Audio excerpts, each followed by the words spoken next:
Hey everyone, welcome to another episode of Show Me the Crypto. This is a bit of a unique episode. Ulf, what can our audience expect? Yeah, it's a special episode. We're going to go through 5 bold predictions on what we think is going to play out over 2023 in the world of crypto. So stay tuned. Yeah, hope you enjoy it. Show me the crypto. Show me the crypto. Show me the crypto. In a world on the brink of disruption, 2 men will bring you clarity by interviewing some of the most intelligent and influential names in the blockchain world. Welcome to Show Me the Crypto with your hosts, Wade Patterson and Ulf Lonergan.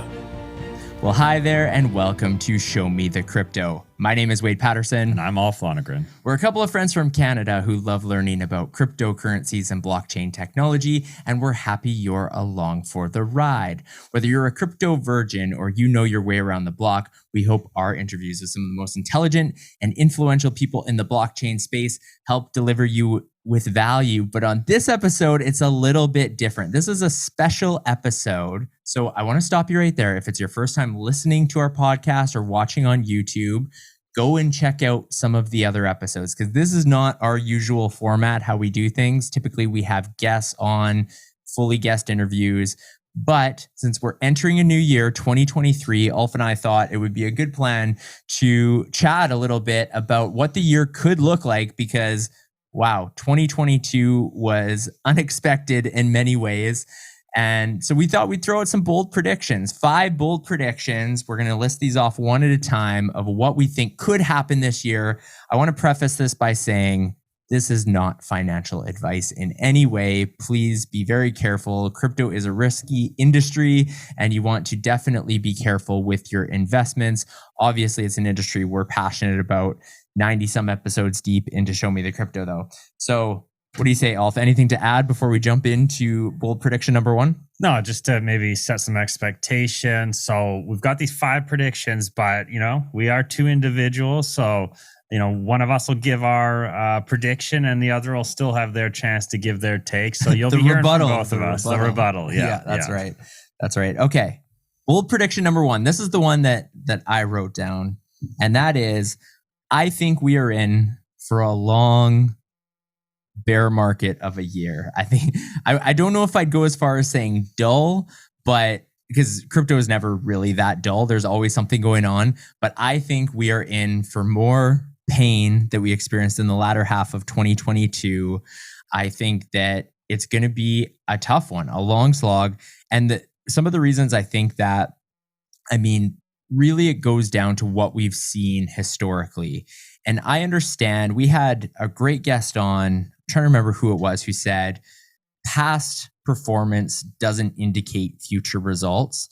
And I think that's a great quote. I'm fully aware of that. However, up until this point, it's been like clockwork with crypto in the sense that we've seen these 4-year cycles play out almost every time. And what they're related to is the Bitcoin halvening event. So what we saw in this last bull run was the halvening took place May 2020. And then about 6 months later, roughly, into around November, December, that's when the bull market started to take off. With that in mind, the next halvening event is set to happen April 2024. My thought is, if it's anything like it's been before, and again, not that this is going to happen for sure because crypto is full of surprises, but based on history, it seems like there's no real reason to argue against that at this point. And by the way, the Bitcoin halvening event basically shrinks the rewards that miners are given in half. So how much they are earning per block solved, that is reduced in half. And so it's kind of a supply-demand situation where it makes sense that prices go up. Bitcoin usually leads the way, and then we have all sorts of run-ups in altcoins and other projects. So based on that, I'm thinking that 2023 is going to be, I don't want to use the term boring, but a very deep, cold, stay in the winter type of year. Ulf, do you agree with me or do you have a different take? All right, I got my take. So Of course you did.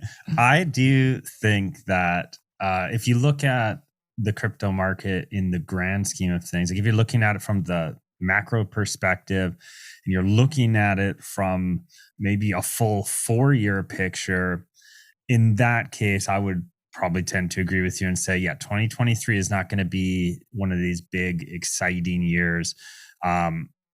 In the big picture. However, that's only if you're really zoomed out and you're really looking at it that way. Where I think maybe we differ in our opinions is I actually think relative to maybe a 1-year picture, if we're just painting the timeline, let's say we're starting in January and we're looking at, January to end of December, we're looking at that full year. I think it's going to be a stellar year for crypto. Now, I don't mean that like there won't be lots of volatility. I think it's going to be lots of volatility within a relatively tight price range.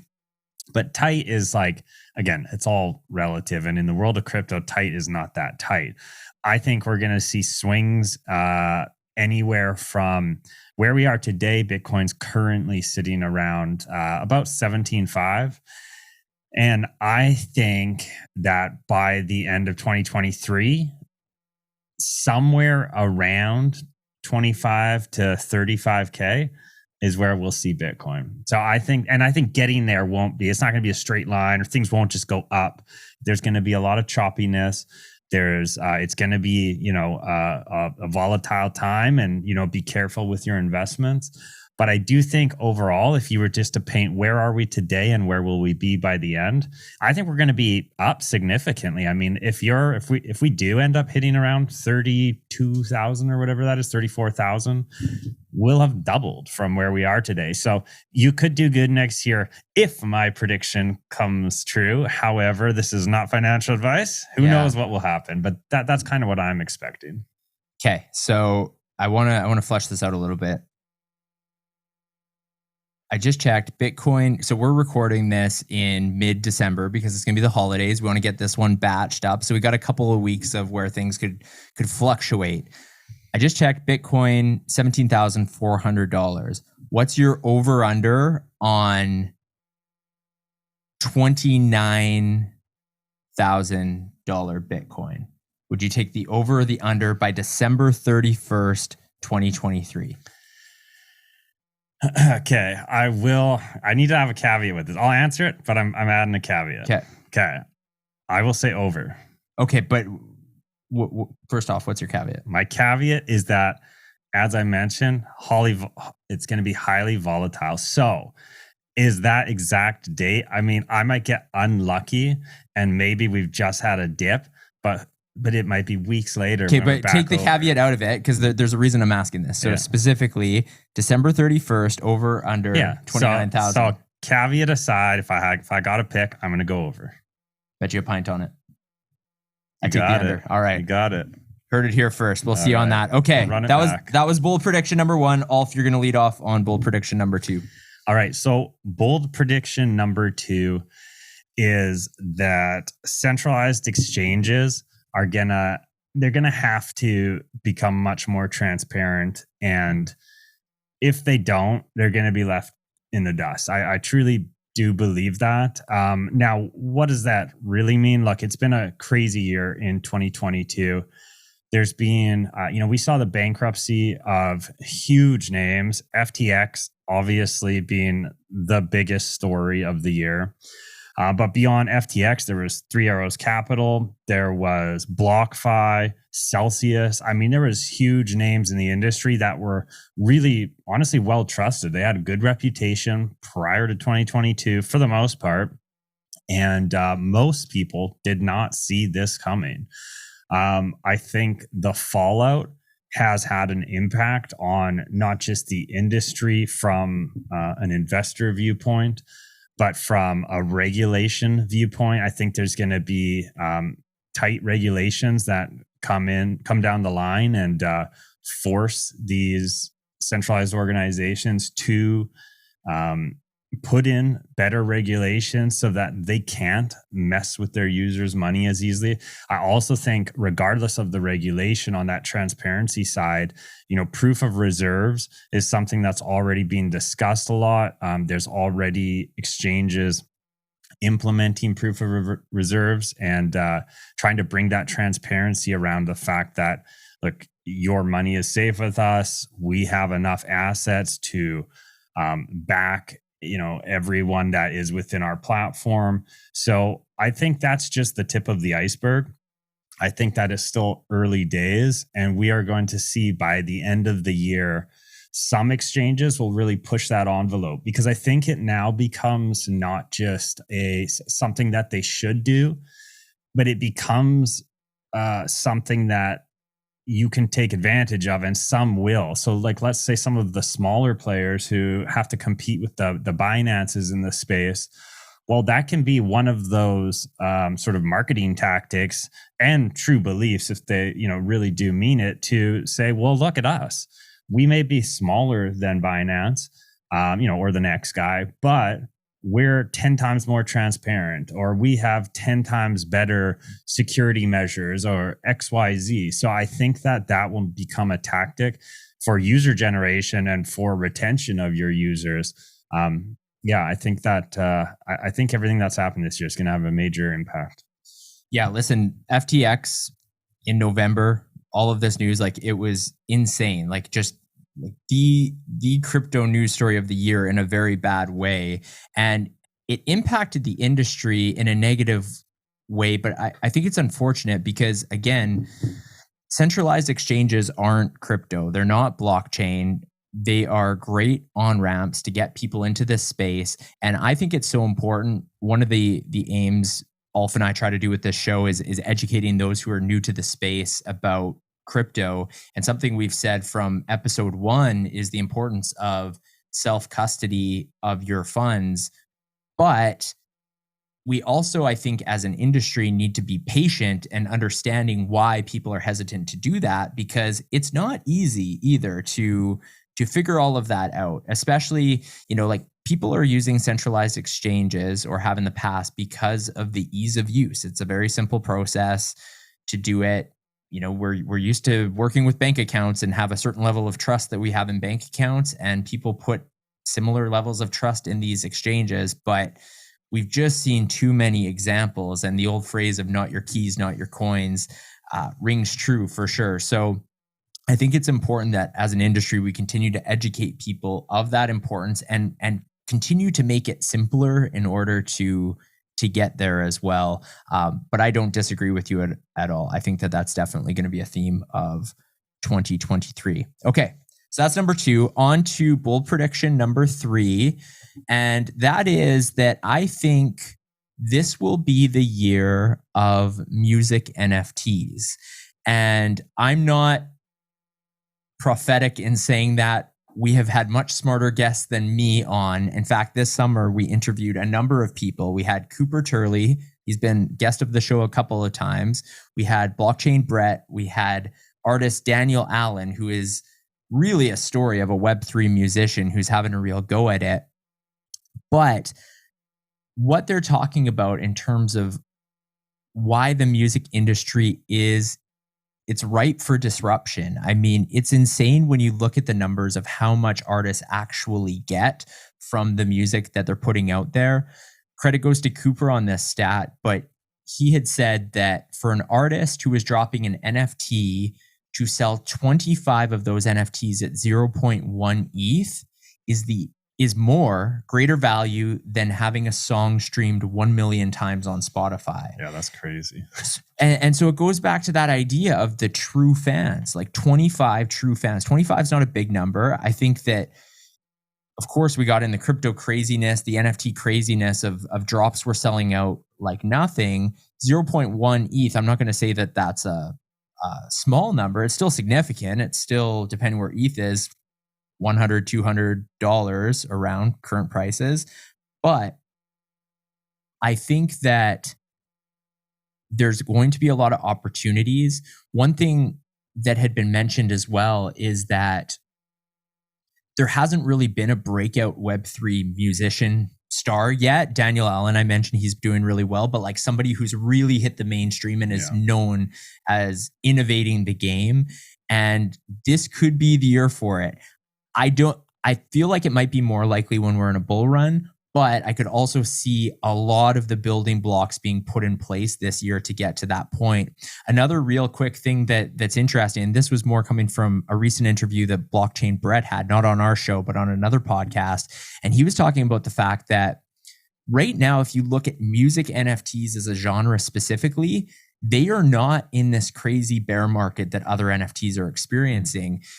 There are more being minted than any other time on some of these platforms, and the floor prices in some categories are higher than they've ever been. So if you just looked at that category, you wouldn't actually know that we're in a bear market right now.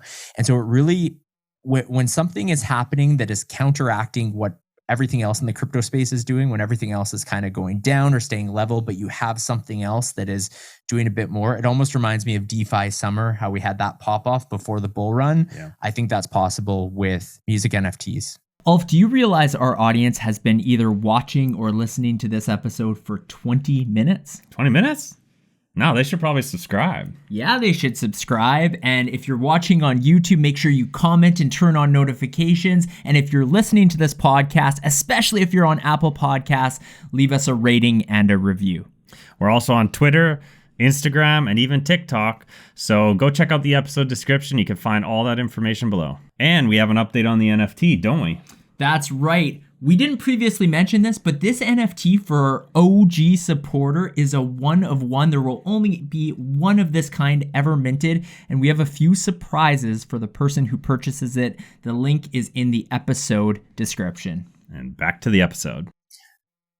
Interesting take. You didn't disagree again? Oh my God. I agreed with your first one. No, so here, I am going to disagree. But I wanna set the record straight. I want to set the record straight. 5 bold predictions. I'm the only one making bold predictions.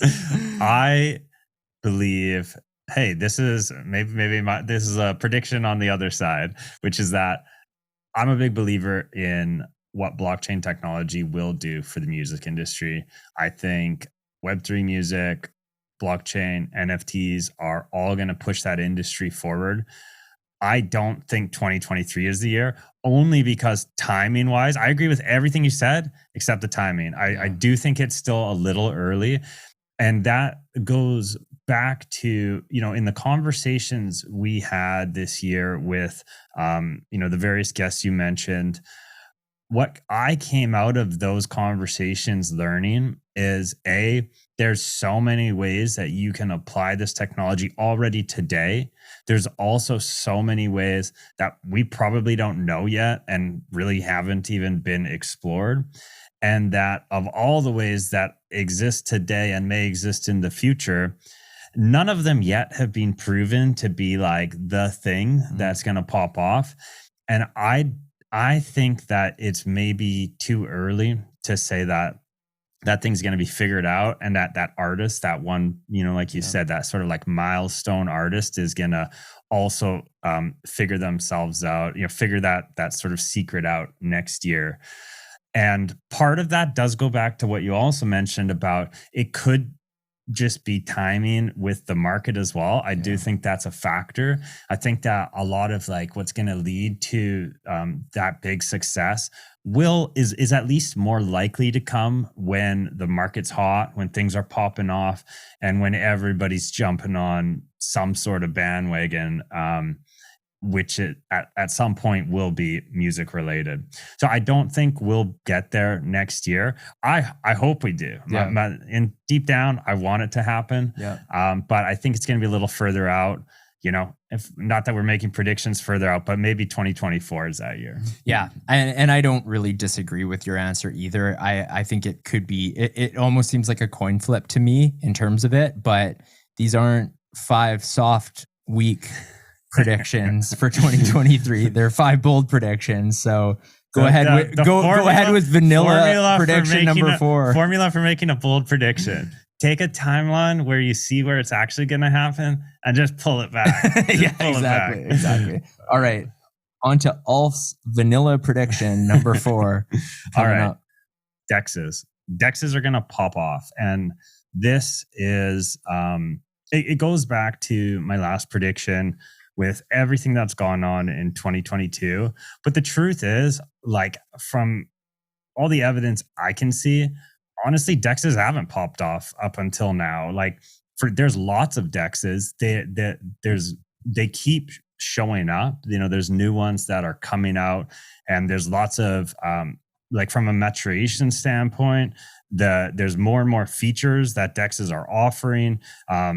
There is better liquidity. There is less slippage. The narrative around why you should use DEXs has certainly been going the right direction. But I think up until 2022 and all the madness that happened this year with centralized exchanges, I don't think people saw like a killer reason to go use DEXs. Some people for sure, but I think the great majority just figured, well, I don't know, everything's working good for me on FTX. It's working good for me on Binance. I mean, like, why should I go use a DEX when I have this there's not a problem. Like, the things are working well as they are with my centralized exchanges that I'm already have my coins on.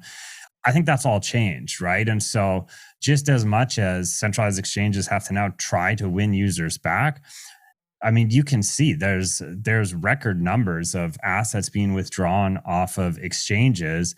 And the thing is, users are just holding those in their wallets now.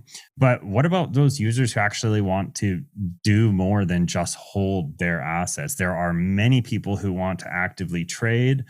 And a DEX is going to be, going forward, I think, one of the safest, best options. You can keep your coins in your wallet, connect them through a smart contract to a decentralized exchange, and manage your crypto that way. So I think, I don't know the numbers. Maybe it's already happening, but I think I think it's going to be this is actually really important in that the outcome here is going to push that part of the industry forward. And I think that's an important part of the industry that should be pushed forward for the betterment of all crypto. Yeah, I just don't see it happening in 2023. I think that's going to be more of a 2024 thing. Okay. Joking. No, I it's hard to argue with that. I think that's a natural next step of what we were talking about in prediction number 2 about centralized exchanges tightening up. We are seeing mass amounts move off of centralized exchanges. And I think it's a good thing. It's that it's kind of forcing a lot of people to learn how this works, learn how self-custody works. I know personally for myself with friends and family, I've had more of those conversations when crypto doesn't really come up regularly in a bear market, but when they started seeing those headlines, obviously the net is very bad when something like that happens and feel horrible for anyone who lost funds. However, the people who, it's that learning experience, right? Like people who went through Mt. Gox, they learned a significant lesson and the industry grew. And there's always going to be these situations where growth happens. So I think that I do question the timeline a little bit in terms of people's comfort level. Like step 1 is maybe just securing their funds. Let's take a breath. Maybe not like right away figure out all these other things, but I think that that's a natural evolution that's safe to say as well. All right, final bold prediction, number 5. That is that 2023 will be the best year ever to get into crypto. And I legitimately mean the best year ever. Here's my rationale for that. Back in, I got into the crypto space in 2016, was very involved from 2016 to early 2018. Market went down.